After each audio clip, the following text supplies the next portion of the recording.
the artist hall at the gallery.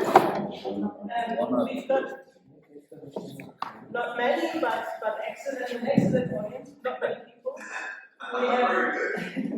We have one curator, an artist, Gregor Hiltner, and we have Uwe Bremer, who is also part of this exhibition and artist of this gallery. I wanted to introduce you a little bit to the audience. I plan to do it in German. Just a short introduction. Sure. Okay. Juan Logan sollte eigentlich hier sein, ist er leider nicht. Man kann verstehen, dass er unter diesen Bedingungen nicht gereist ist. Es wurde empfohlen, doch lieber zu Hause zu bleiben. Er wird im April kommen, in jedem Fall. Wir haben ihn kennengelernt über Gregors Instagram-Aktivitäten und Juan Logans Instagram-Aktivitäten. Also Gregor ist ein Trüffelschwein. Er findet gute Kunst auf Instagram und sie findet ihn auch. Also jedenfalls ist der Kontakt so zustande gekommen und er wurde eingeladen, an dieser Ausstellung sich zu beteiligen, was er mit Freude getan hat. Und zwar mit diesem Bild, Talisman, das da hängt. Und dann haben wir zwei Bilder aus der Elegy-Serie, die stehen hier. Die haben wir jetzt nicht aufgehängt, die waren auf der Messe und jetzt hier nicht in der Galerie. Und es gibt noch Linolschnitte, zwei davon hängen da hinten. Die kann man sich auch gerne nochmal in Ruhe anschauen. Ein bisschen was zur Biografie. Juan Logan wurde 1946 in Nashville, Tennessee geboren und lebt und arbeitet in Vermont, North Carolina. Prägend für seine künstlerische Entwicklung war sicherlich, dass er in einer Community von schwarzen Farmern aufgewachsen ist.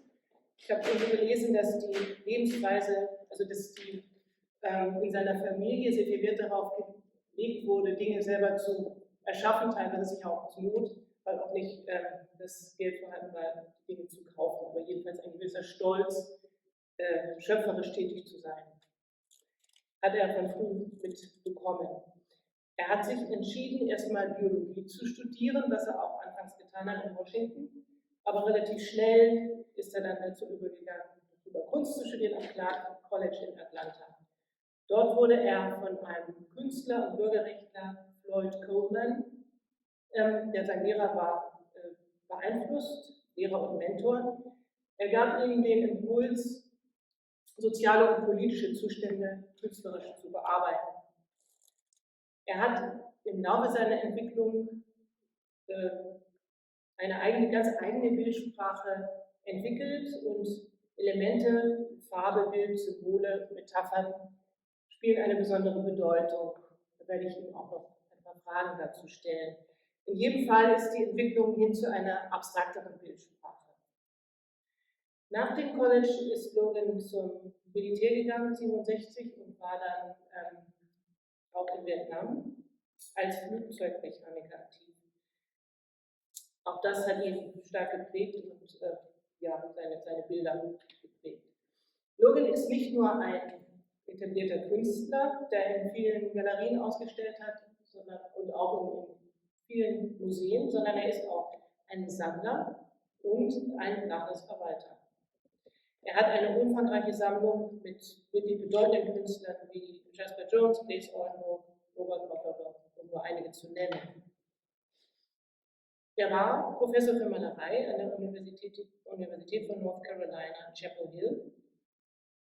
Und jetzt wäre er eigentlich hier, um das im Video zu sehen.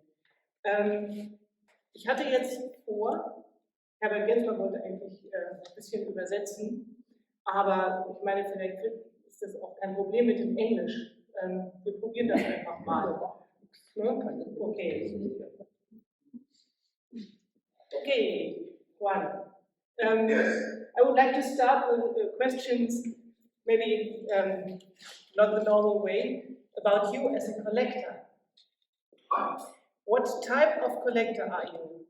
Are you in search for a special, unique, and incomparable artwork, like a treasure hunter? Are you in search for new talents? Do you collect artwork of artists you feel related to? Yeah. Or what is the source of your? I think when I first started, I think the very first piece I purchased years ago, and this is going back decades ago, was a Picasso and a Rembrandt. And that's sort of where I started. And the idea being, and then as I move forward, this is probably 20, 30 years ago, when I was then married to my ex-wife. I wanted to collect a Bremer period piece, and that didn't work out. So I decided I would go ahead and collect in earnest, and I said I would buy 2 pieces a year. I'll spend $1,000 a piece, and I'll do that for 10 years. And I'll spend $100,000, I'll have 100 pieces, and that would be that. And it worked out well for the first couple of years, and then the pieces got more expensive and more expensive and more expensive as time went by. And so I've collected 300 or 400 pieces at this point. I buy the pieces and trade for the pieces that work by artists that I genuinely enjoy, that excite me in terms of not necessarily that is comparable or comparable to my work in a sense, nor are they influencing me in terms of my work. They're just artists that are really, really good at what they're doing, and I love that. I just love really, really good work. So it's more about that than anything else. It's the excitement of what someone else is doing. And they can be young or old. Now, the interpreter, hello Herbert, is here. Hat jeder verstanden, oder? Ist der? Die Akustik ist nicht gut. Oh. Die Akustik ist leider nicht gut. Die Akustik, ja. Die auch übersetzen, ja. Dass er angefangen hat, für Tausende im Monat, im Jahr jeweils ein Bild zu kaufen, und das hat er 10 Jahre durchgezogen, dann sind die Preise halt hochgegangen, und sein erstes Bild war ein Picasso und ein Rembrandt, und also ich nehme mal an, Druckgrafik, ja. Und so hat er halt jetzt mittlerweile, was sind 400 oder wie viele Stücke waren das? 400? 400. Also 100. No. How many? How many have you got now? In your... How many pieces do I have now? Yeah.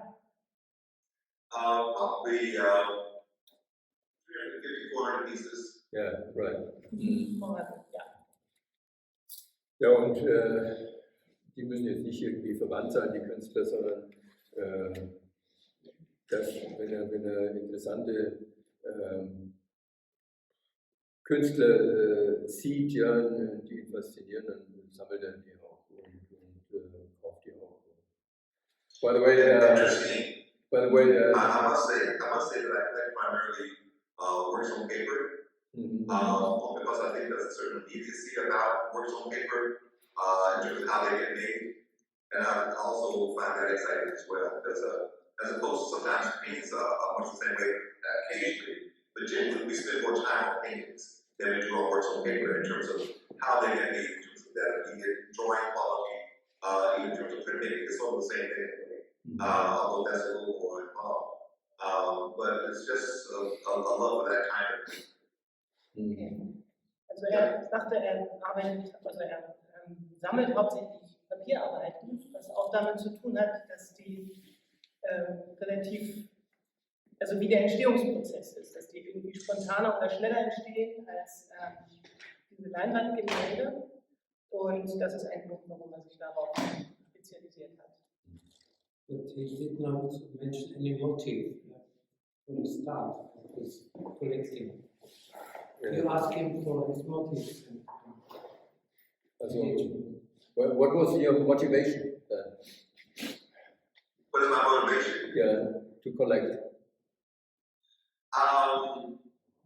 It's a sincere desire to live the work that I enjoy. That's what it really comes down to. It's always easy going to a museum, I suppose, but I'd much rather be able to wake up in the morning and look around the house and simply enjoy the work. That's a very good review. Ja, also ja, die Freude an der Kunst treibt ihn auch dabei. Okay. Some more questions to Juan Logan as an artist. Do you practice other forms of art, like music or writing? Well, I contributed to a number of books and that sort of thing in terms of writing. As well as other kinds of things, I think so much of what I do is tied to my practice. In that I make sculpture, large-scale municipal things, outdoor pieces, all the way down to just the regular things that showing there, paintings and drawings and all that. But generally, in terms of other kinds of disciplines, hip hop, right, something along those lines. Also, ich habe ihn gefragt, was für andere Arten von Kunst er praktiziert, und am ehesten ist es das Schreiben, was er praktiziert und was ihn interessiert. Er hat auch Skulpturen geschaffen, ja.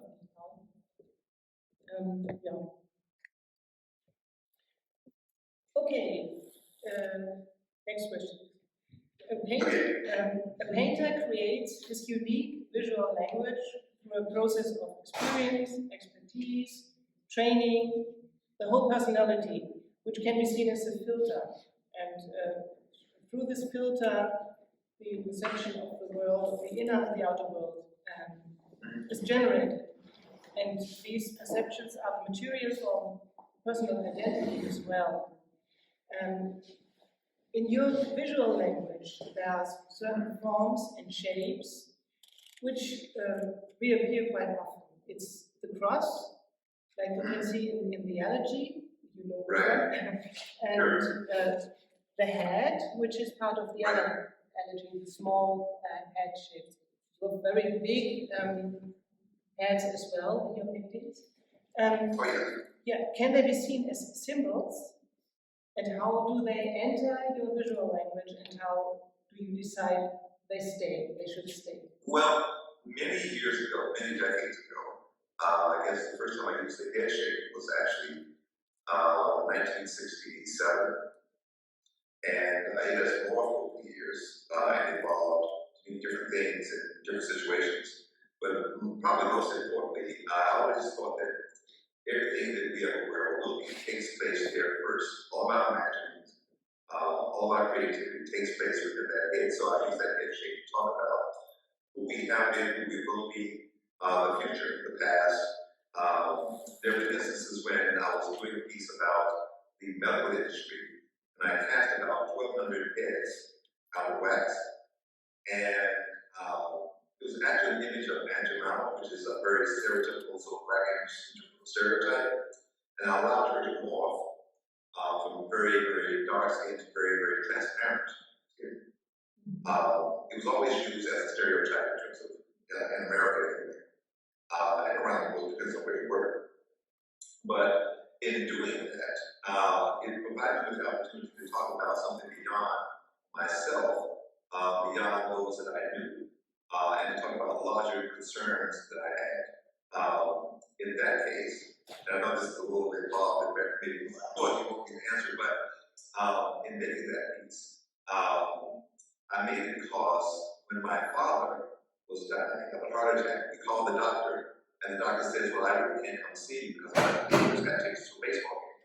And I don't really want to miss that game, it's a local game. So when my mom went to the doctor one morning, was given medicine and sent home, she died about an hour later back home. My cousin Junior, and Junior was that favorite cousin. And we all have a favorite cousin. He gave me liquor to drink way early in life, drove fast cars and talked about women.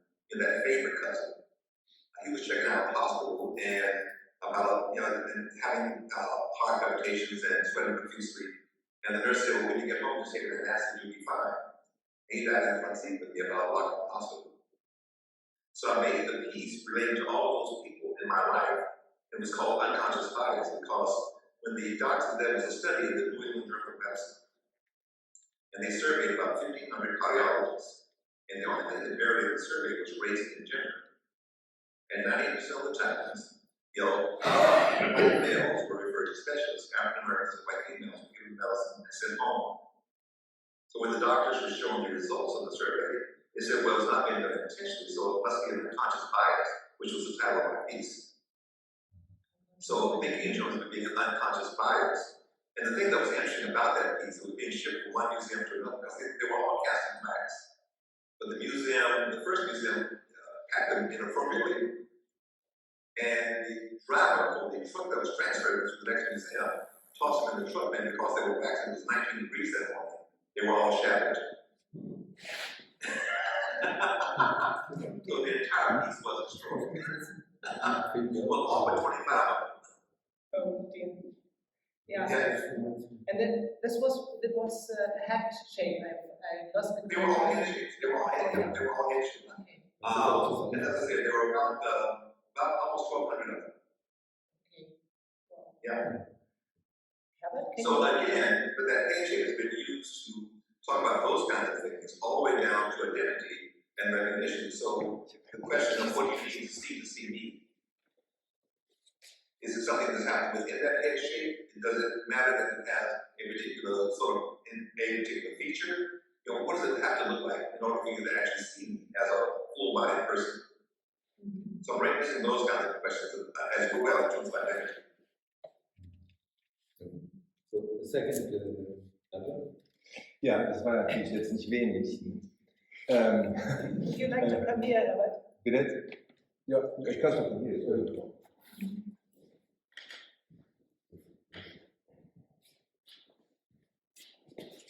Hi there, how are you? Hi, how are you? Well, thank you. Well, I'm trying to, you had a little talk there, and I'm trying to pack it all into like 3 German sentences. Also es geht um ein Stück, das gemacht hat, Unconscious Bias, unbewusste Vorurteile. Die basierend war das als die Form des Kopfes auf mehreren Toten in seiner Familie, sein Lieblingscousin, sein Vater, die Tante, wenn ich das richtig verstanden habe, die alle gestorben sind durch widrige Umstände. Die Ärzte haben die entlassen, die haben gesagt, nehmen Sie zu Hause ein Aspirin, alles ist in Ordnung, auf dem Weg im Taxi sind die verstorben und so weiter. Und daraus hat er eine Arbeit gemacht aus 1500 Köpfen, die er aus Wachs geformt hat.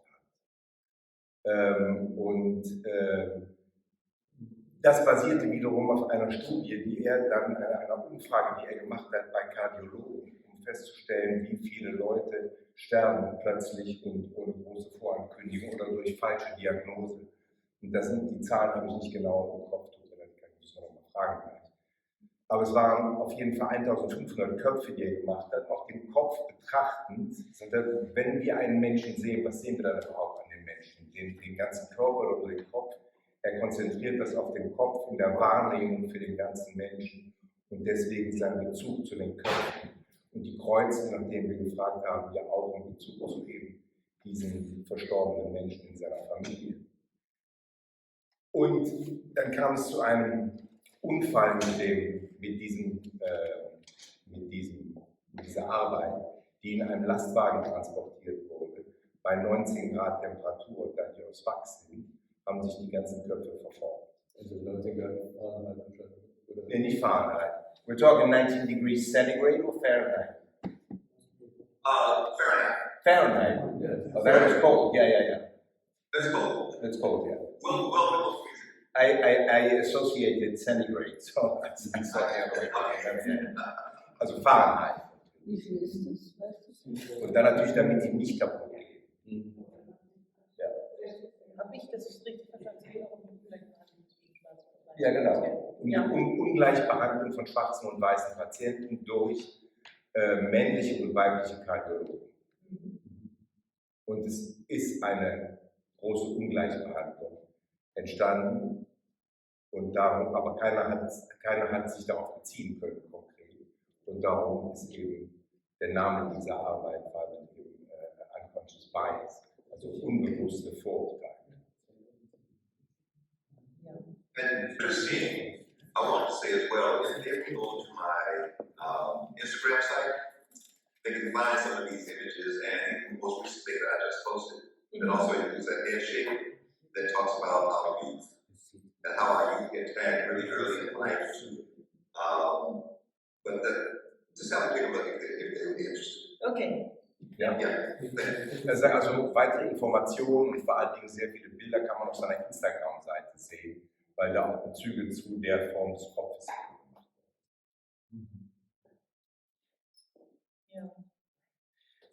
werden. One more question concerning the elegy with the small heads. What is it's like a network, so the heads are connected? They are. Yeah. And I talk about those things even in terms of, rather than speaking of elegies as far as a poem for the dead, I'm using elegies to talk about how we lose, and those that we know, often know. I'm talking about memory, and the absence of, the loss of, and how fragmented it becomes as time passes. But those kinds of things, and many of my paintings deal with those fragments that are left behind, that we, be it for ourselves or for others. I spent a lot of time in my life with older citizens, and I always enjoyed their stories because they didn't always have their own narrative to give them. But what they had was really important to them, and it became important to me as well. I represented that. And many times it was just a matter of bits and pieces. Never the entire narrative, never the whole story. We make a cut here and then you are the translator. Oh, yeah. Also dieses Bild hier unten, wie ist der Titel nochmal? Elegy. Has ja. another elegy. Ja. Also es sind lauter Köpfe, die verbunden sind. Es geht um Erinnerung. Und er hat viele Gespräche geführt mit alten Menschen.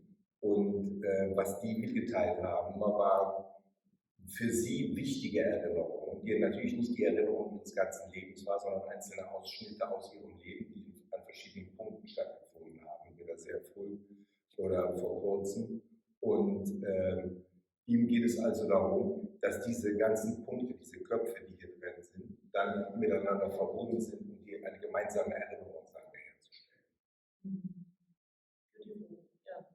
And to see as far as how they're connected, it's because those things are connected. We are connected with all those stories in one way or another. And while we don't always have the whole story, we have enough of it to be connected to the person who's passing it on. And then we also pass it on to someone else, and someone else, and so on and so forth. It's how we keep those things alive, how we keep those memories alive. Also er sagt, alle Menschen wir sind alle miteinander verbunden. Und die Erinnerungen, obwohl das nicht unsere Erinnerungen sind für uns nachvollziehbar. Und darum ist das die Verbindung zwischen den verschiedenen Menschen und das Weitergeben von Erinnerungen ein Weg, dem Vergessen sich entgegenzustellen.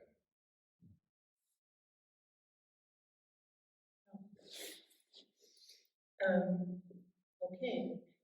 One more question concerning the abstract elements in your painting. So, is it true that you develop more abstract visual language during the process of your development as an artist? Because these abstract statements are more universal, maybe? Or? Well, they're more universal, but they provide me more space. There was a time in my life when I did portraits early on in my career, and I realized that there was never enough space there. Once it was done, and I couldn't go beyond that. So abstraction became a sort of personal iconography, I suppose, or language, and that allowed me to speak on many different levels at the same time, and also to combine those things. And it wasn't that important for me for the audience to necessarily understand everything about what I was doing, because I didn't always understand it myself. And that's how it works sometimes. It simply does. And that's okay. But I was trying to put ideas together so that they made sense to me. And I can't always speak for my audience in terms of them understanding everything that I'm trying to do. But I go for the effort, that's the aim. Ja. Also es geht um die Abstraktion, den Weg hin zur Abstraktion. Sehr früh hat er mit Porträts begonnen in seiner Karriere. Und diese Porträts wurden zunehmend abstrakter. Und dann ging es ihm mehr als um die konkrete Darstellung, ging es ihm um die Darstellung von Ideen, die er auf seine Weise, auf abstrakte Weise dargestellt hat. Und es ist natürlich klar, dass diese Ideen sich nicht unbedingt übersetzen lassen in die Köpfe von anderen Menschen. Das sind seine und die kann man verstehen oder nicht verstehen, aber man muss sie nicht unbedingt auf die gleiche Weise verstehen. And Christine, it's also one of those things where in recording these memories, or the fragments of those memories, many times it is, and they are fragments because, again, as I said before, you don't always have the entire story, nor can you remember it. And then I respond to form and texture and color and verbal memories that are expressed that way. I listen a lot. I hear a lot. And as artists, we see a lot, perhaps more than others. And there was a question that I think you asked me some time ago about artists as Shaman and the whole idea of that. And I think we are, in many respects, Shaman, because we have the ability to define the hidden, to show things that would not otherwise be seen. I think that's what a shaman does.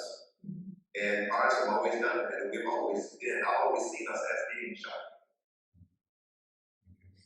Also die Frage nach dieser Ausstellung, nach dem Schaman, ist ja, der Schamanen haben immer Dinge gesehen, die andere nicht sehen konnten und haben sie in gewisser Weise für andere sichtbar gemacht. Und das ist in gewisser Weise sein Anliegen in seinen Abstraktionen auch.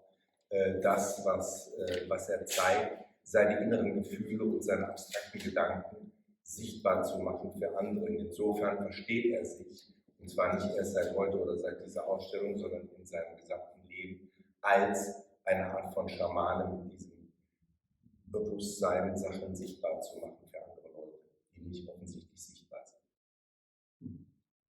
Okay, thank you. That was my last question. The artist is Shaman. What does it mean? So, have you got any questions to ask the audience if they have any questions? Sure. Yeah.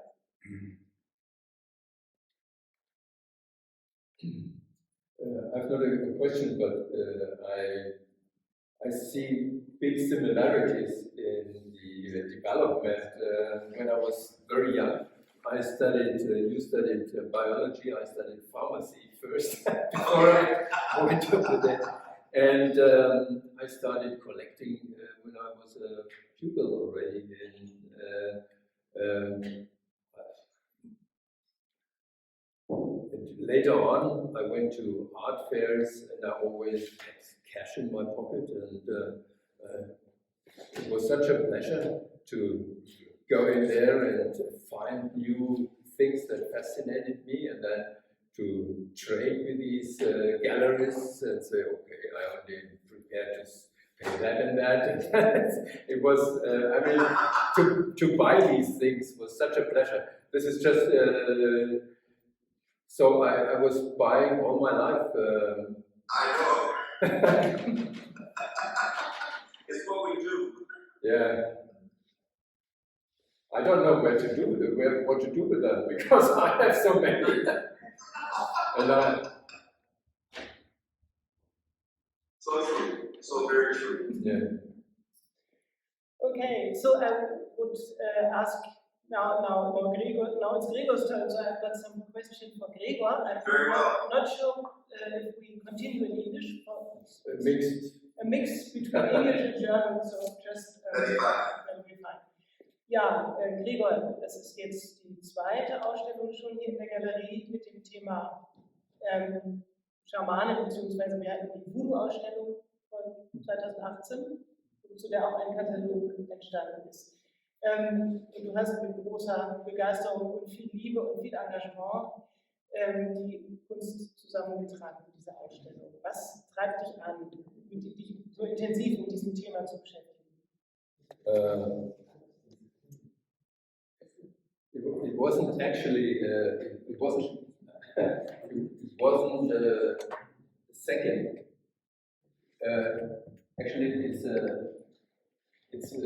the third exhibition, because the first one was about 20 years ago. It was Crucifix and about human sacrifice and the crossings. Also es ist eigentlich schon die dritte Ausstellung in diesem Themenzyklus. Und vor etwa 20 Jahren habe ich diese, das hat Kruzifix geheißen, auf der Suche nach dem Religiösen über die Kreuzigung und Menschenopfer. Und es ist hochinteressant, in diese Welt einzutauchen, des Menschenopfers, das es auf der ganzen Welt gibt. Und wie ähnlich das alles ist, wie diese Ideen des Menschenopfers in diesen ganzen Kulturen sich ähneln. Und Voodoo hat viel dann später damit zu tun. Also das sind eigentlich alles religiöse Themen. Und ich muss sagen, wenn ich genau zurückgehe, dann sind vor 40 Jahren, habe ich eine Ausstellung gemacht, die hieß Das Aleph. Und da haben übrigens, hat da auch schon Rainer Zitter mitgemacht und Natascha Mann und Peter Angermann. Und das Aleph geht zurück auf eine gleichnamige Kurzgeschichte von Jorge Luis Borges. Und die handelt davon, dass es einen Ort gibt, es ist ein ganz profaner Platz unter einer Kellertreppe. Und an diesem Ort, einer alten Villa in Buenos Aires, und an diesem Ort ist die, sagen wir mal, das ist ein Ort, wo absolute Erkenntnis möglich ist. Sowas wie ein Satori-Erlebnis im Buddhismus, eine Erkenntnis, wo wir erfahren, das Woher und Wohin, das Warum unsere Existenz auf dieser Welt und über das, was diese Welt im Inneren zusammenhält, wie es dann Goethe ausgedrückt hat. Und das hat mich immer fasziniert, diese Idee einer totalen Erkenntnis, weil alle Menschen auf dieser Welt danach suchen, nach diesen Fragen suchen und Antworten suchen. Und es ist faszinierend, wie diese Antworten ausschauen. Die sind nämlich auch in einer Höchstform irrational. Selbst dort, wo es Wissenschaft wird. Wir denken in Bildern, Metaphern und Geschichten. Nur so können wir uns das Unerklärliche oder versuchen wir uns das Unerklärliche zu erklären. Und wenn ich nur jetzt zum Beispiel in der Wissenschaft eigentlich eine logische Disziplin, da haben wir Ideen von einem schwarzen Loch zum Beispiel. Und dieses schwarze Loch, das stellen wir uns dann so vor, dass wir, wenn wir in die Nähe dieser irrwitzigen Schwerkraft kommen an diesem schwarzen Loch, dann werden wir da hineingezogen, dass wir dann ein kilometerlanges, haardünnes Spaghetti werden und schließlich zu einem staubgroßen Körnchen zusammengepresst werden in diesem schwarzen Loch. Eigentlich hat so eine Idee überhaupt nichts mit der Physik zu tun und mit dem, was Mathematiker errechnet haben. Aber das ist das, wie wir versuchen, das Unvorstellbare uns plausibel zu machen. In der Religion ist es nicht anders. In der Religion sehen wir einen allbärtigen Mann irgendwo auf Wolken residieren. Darüber schwebt dann eine Taube mit einem Heiligenschein, der Heilige Geist. Unten auf der Erde gibt es dann auch noch einen Sohn, der von einer heiligen Mutter Gottes, die aber überhaupt nichts mit dem alten Herrn da oben zu tun hat, irgendwie, in einer Parthenogenese, einer Jungfrauenzeugung zur Welt gekommen ist, um dann nur zu beobachten, ein paar Jahre später, wie der in einem sadomasochistischen Ritual am Kreuz geschlachtet wird. Und das alles soll dazu dienen, die Menschen von Sünden zu erlösen. Also da muss ich sagen, das sind so wahnwitzige Geschichten, so dass ich sagen muss, Uwe Bremers Trilogie über Mothman im Paläolithikum oder im Mesolithikum und so weiter, erscheint mir dann fast eine realistische Erzählung im Vergleich zu so einem Wahnwitz, den wir als ganz selbstverständlich hinnehmen. Und warum machen wir das so? Weil wir diese Geschichten natürlich nicht rational verstehen. Also nicht mit unserem linkshemisphärischen, rationalen, sprachgebundenen Gehirnhälfte, sondern mit unserem rechtshhemisphärischen Gehirn, das dort, wo die Gefühle, die Bilder zu Hause sind. Und da lassen wir uns dann überraschen. Da malen wir etwas, da fabulieren wir Geschichten zusammen. Die sind ja nicht klar von vornherein, sondern im Schreiben, im Malen entstehen diese Geschichten und fast wie in einer Autopoese. Und von diesen Geschichten lassen wir uns überraschen und überraschen natürlich auch unsere Zuschauer, Zuhörer und Leser und so weiter. Und das ist der Kern, worum es da eigentlich geht bei dieser Kunst. Es geht neben diesen offensichtlichen Sachen, wie ist sowas konstruiert, wie ist das komponiert und so weiter. Es geht eigentlich um die Inhalte, die viel weiter dahinter liegen und ganz anders wahrgenommen werden. Jetzt muss ich mal jemand anderen zu Wort kommen lassen, zum Beispiel den Uwe. Nee, wir haben schon so ausführlich und sozusagen so erschöpfend das Thema behandelt. Ich habe ja hier nur 4 Bilder hängen, aber die dienen nur dem einen Grund. Ich wollte eine Brücke schlagen zwischen dem Paläolithikum und dem Amerika, wie es heute ist. Und das kann man auf den Bildern, glaube ich, auch ganz gut sehen. Und da ist, wichtig ist die Figur Mothman. Mothman ist ein amerikanischer Held, der oft um uns herum ist, um jeden von uns übrigens. Und der beobachtet seit vielen tausend Jahren, was unser Auftreten und unsere Handlungen auf der Erde, und manchmal piekt er uns sogar. Also ich habe eigentlich da gar nichts dazu zu sagen. Das ist auf jeden Fall die Bilder von Amerika und der Altsteinzeit. Das ist alles. What Juan Logan said, the artists are shamans in a way because they can make things visible more than maybe other people can. Würdest du dem zustimmen? Würdest du etwas Schamanistisches haben, weil sie eben Dinge betrachten können? Zumindest gibt es Künstler, die das von sich vermuten.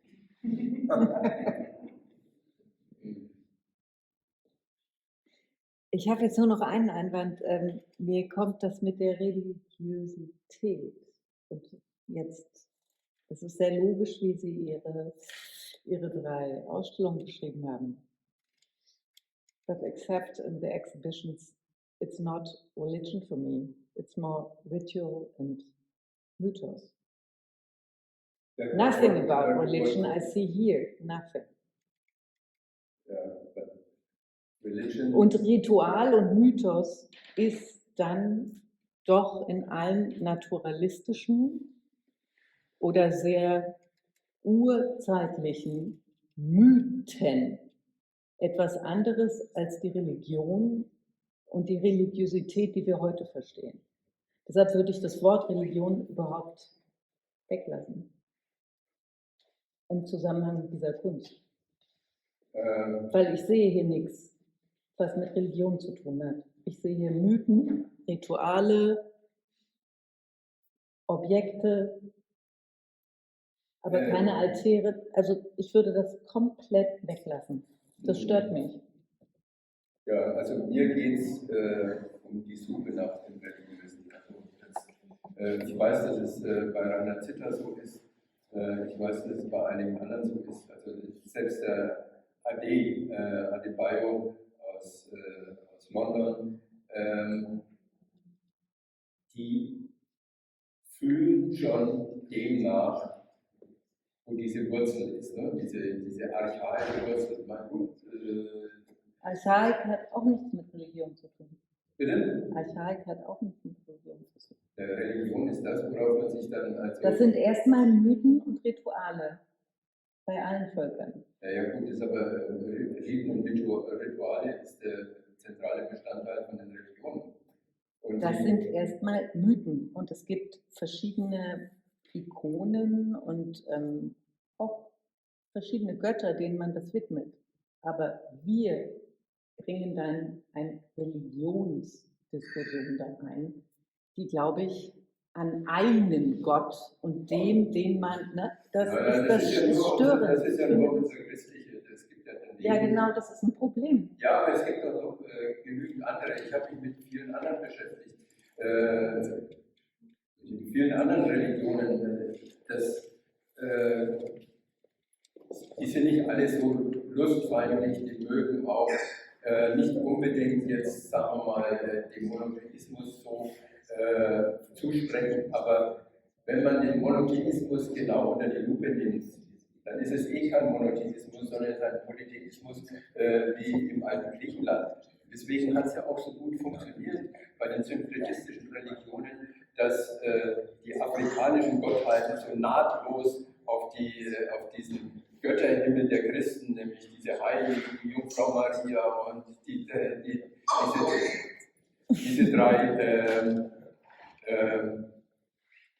drei Einigkeit, diese einige Dreifaltigkeit, ja, von der ja auch kein Mensch weiß, was das eigentlich sein soll. Das war so leicht zu übertragen und auch so überzeugend zu übertragen. Ich habe mir das ja sowohl in Brasilien als auch in Kuba. Ich habe lange in Mexiko gelebt und das ist, da gibt es ja ganz zwischen den Azteken und es gibt verschiedene. Und ich habe zufälligerweise in einem Künstlerhaus gelebt, am Zocalo, wo Francis Ali und viele andere gelebt haben, was am Templo Mayor, auf dem Templo Mayor ein altes Conquistadores-Haus war. Die haben sich sehr lange, dekadenlang damit beschäftigt. Das ist inzwischen in vielen Büchern drin, dieses Haus, weil es irgendwie auch zu so einem Künstlermythos geworden ist, aber niemand hat davon gesprochen. Ja, dann eben nicht, also ich bestehe ja jetzt nicht auf die Religion, also für mich ist es, wie das jetzt, wenn Sie das anders bezeichnen wollen, dann ist es auch okay.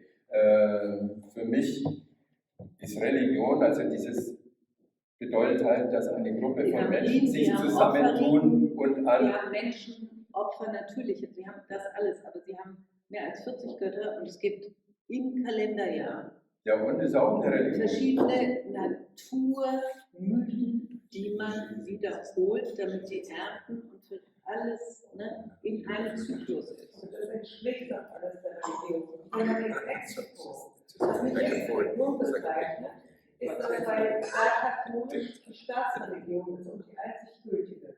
Und alles andere ist Die haben Gott sei Dank die Conquistadores lange überwunden und sind wieder bei sich. Da bin ich auch sehr gut. Ja, aber dann da fehlt noch ein bisschen von Toleranz, dass es noch andere Religionen vor der katholischen Kirche gab. Ja, aber natürlich gab es die. Aber ich glaube, wir sollten uns, wenn wir das in die Nähe von Kunst bringen, wenn wir Kunst und Schamanismus zusammenbringen wollen, sollten wir beim Ritual und bei den Bildern bleiben. Danach kommt alles andere. Ja, hier geht es jetzt nicht um Spitzfindigkeiten. Für mich gehört es zusammen. Ja, das ist eigentlich, aber lässt sich natürlich überschreiten. Man den Ausdruck Religion benutzt gut im Video als Rückbildung.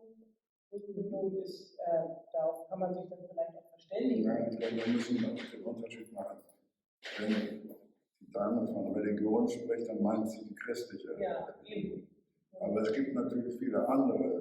Religion ist ja keine feststehende Sache. Also es gibt ja 1000 Religionen, manchmal vielleicht noch mehr.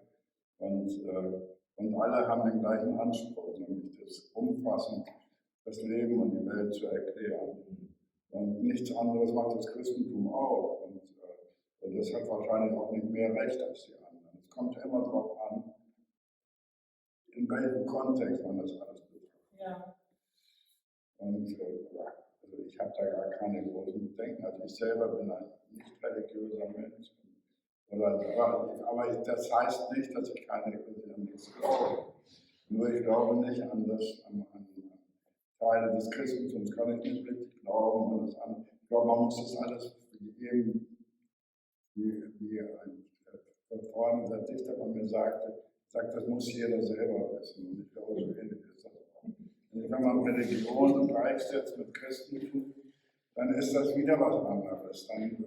Das ist eben nicht, das ist auch Religion. Aber warum ist der Islam ist auch Religion und der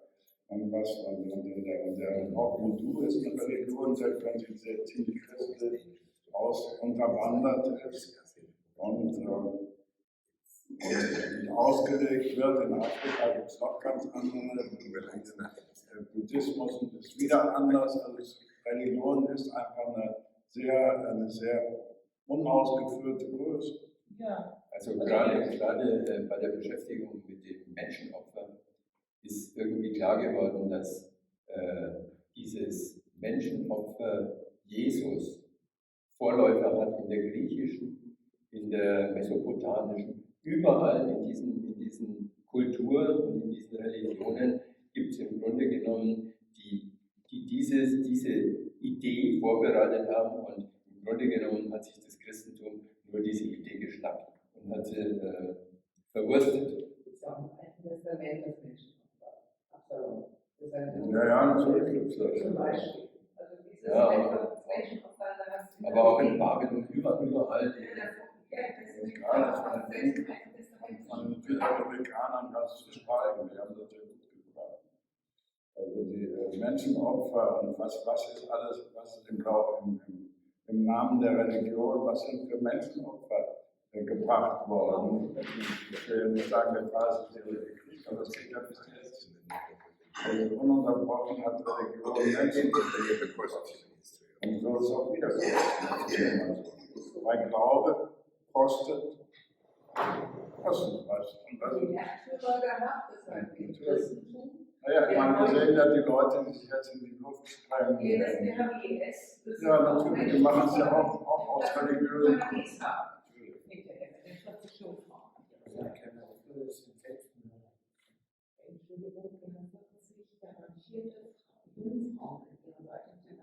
Soweit da bist du falsch informiert, das sind über 70. Ich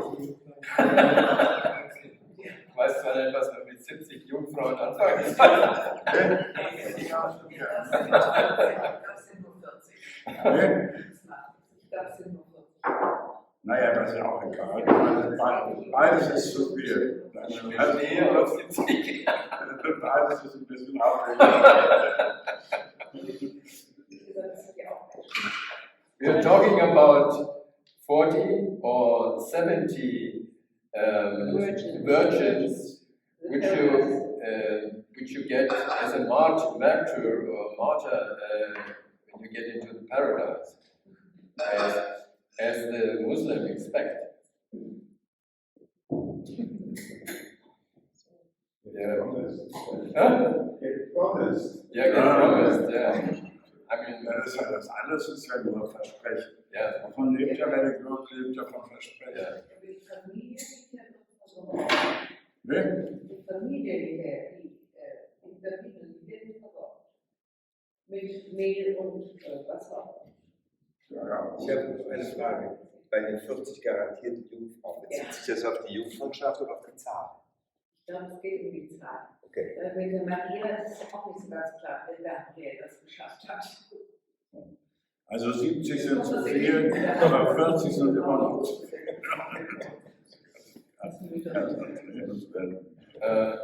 Ich habe übrigens auch versucht, mit verschiedenen Theologen mal irgendwie tiefer reinzukommen, wie die mit diesem Wahnsinn an Geschichten zurechtkommen. Ja, und die kommen da auch nicht durch. Weil das ist einfach sowas von verworren. Und allein, wenn die was das für Grätschen sind, ja, wenn die mir die Dreifaltigkeit erzählen wollen. Ja.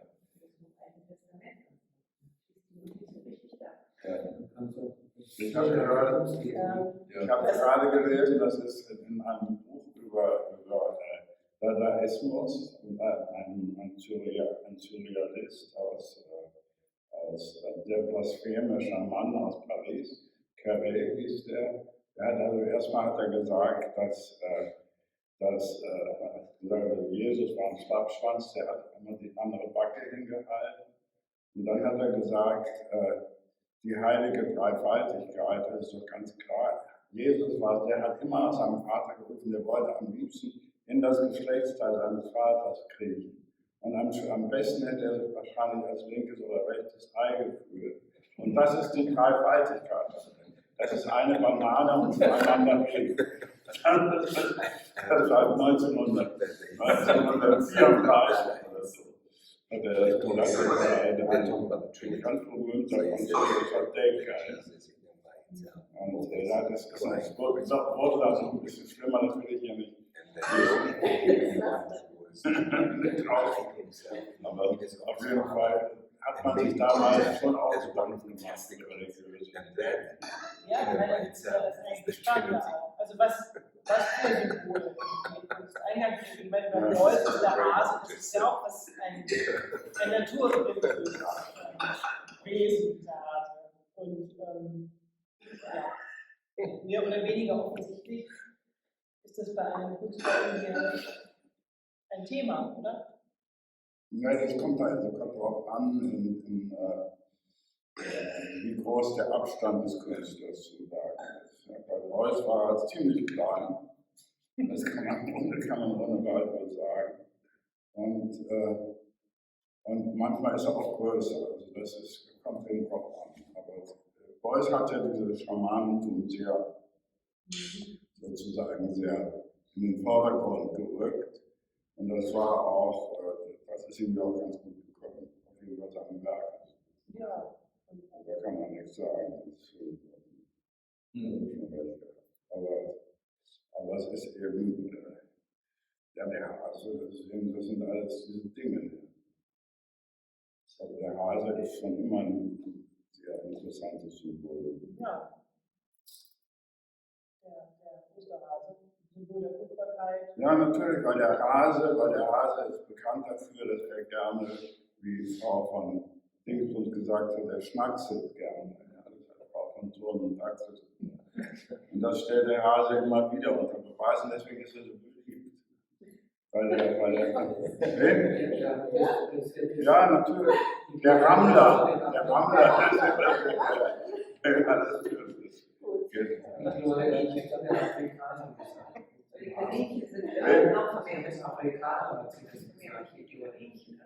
Ja, die hat das erreicht. Nein, ich habe das ein bisschen abgefedert. Ja. Nein, aber der Hase war immer ein Symbol für diese Tätigkeit. Ja, aber nur um damit auch sozusagen nochmal verbindend festzustellen, in der Naturreligion oder in der christlichen Religion gibt es eben Symbole, die hier in den Kunstwerken verschiedener Formen wieder auftreten. Ja, natürlich, ja klar. Also beim Beuys der kleine Hase und beim Zither gibt es ja auch einige Hasen. Ja, es gibt ja auch andere, die machen das noch viel direkter. Ja. Der Hase ist ja nur ein Schreiber, nett, sympathisch und Schreiber. Und das andere ist eigentlich gut. Aber Religion, das ganze menschliche Leben hat eben sehr viel mit all diesen Dingen zu tun. Und wenn man älter wird, ein bisschen weniger. Aber als junger Mann denkt man immer nur wie ein Hase.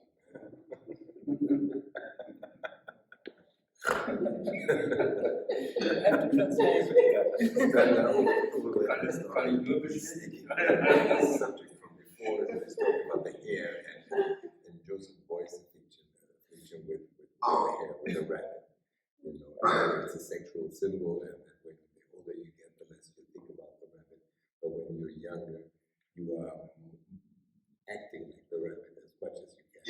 Yes.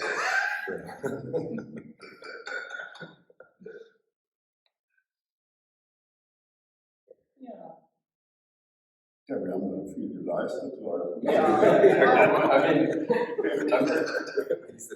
well, I'm sorry, it's difficult. Worked a lot. It's difficult to have a conversation like that in two languages. It's not possible. Ich habe übersetzt. Huh? Ich habe immer übersetzt. Yeah? Ja, klar. Oh. Yeah.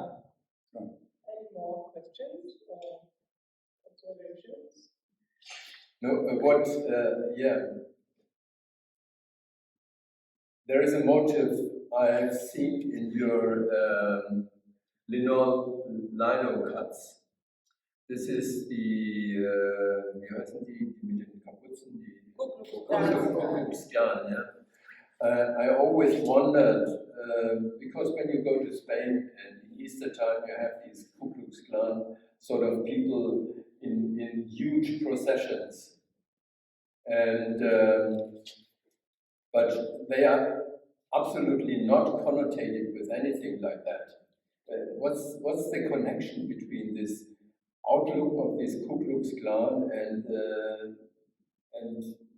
let's say these southern, like in southern Italy or southern Spain, sort of same shapes? ich glaube schon, das ist nämlich das alles wieder das wie die Bischofsmütze. Das ist ja eigentlich ein Fischsymbol. Ja, aber ohne Gesicht. Das Gesicht. Die haben ja vorne ja so eine Mütze, da ist oben so ein Schlitz, das ist ein Fisch. Wegen Petrus. Das geht auf Petrus. Ah, die. Ach so. Ja, meine Petrus war ja der Fisch. Und ich glaube, dass das da auch drinsteckt. In dem Ja, aber warum haben die dann diese Maske? Also, ja, damit man sie nicht erkennen. In your woodcuts. Genau, die Is Maske. that Individualität. Yes. Yeah. Hat auch manche in the Easter processions, like in the South. kriegt man auch raus. Okay. Ja. Ja. Was ja. Ja, ist klar. Yeah, of course. But what's the connection to the? I mean, did the Ku Klux Well, Klan this just? is questioning the idea that while it could easily be a plan, it could also be religion in terms of how it sometimes also plays a similar role in how it controls situations and people. And how that, in doing so, how people get manipulated through religion. You're from Spain. When you're in Tarragona at Easter time, then you see hundreds of these people. Thousands. What does that mean there? Not to the people who watch. Yeah, no, Nothing. It's a And costume. what does the costume in Spain mean in It's Spain? Black Death. It's a pest. The pest. The Black Death. Right. Right. That's what it's, yeah.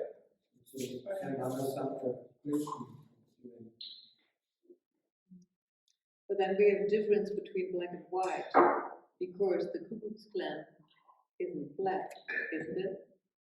It's This white. also playing with the idea of how your religion often manipulates people, but through the use of food and water and basic substance. So religion often uses people or manipulates people through those things. Yeah, of course. To blame them or to free them. That's the point. The question is to blame them or to free them.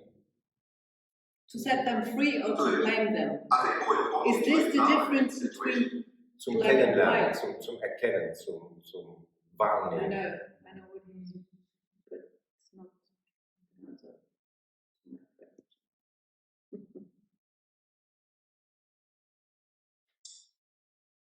Yeah, we got it. So I think maybe we have some. I think there's a great tendency not to acknowledge what is actually taking place and to sort of make it be passive about it and never truly commit to saying, no, this is what's going on and to actually do something about it. Yeah, right.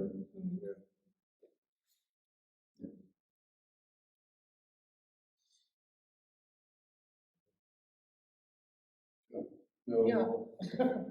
So They call it the Okay. You're the lady in charge. Thank you for your help. How are you? Most welcome. So, Juan, it was a great pleasure talking to you. It was fantastic to have you here, not in person, but just like that. And we are looking very forward to seeing you in person in April. And yeah, and maybe we can continue the dialogue a little bit. And with the help of Herbert, I will have a small translation for you what we were talking about. Yeah. I'll look forward to it. So, okay. So we can. It was a lot of work this evening. He said it was a lot of work tonight. Oh,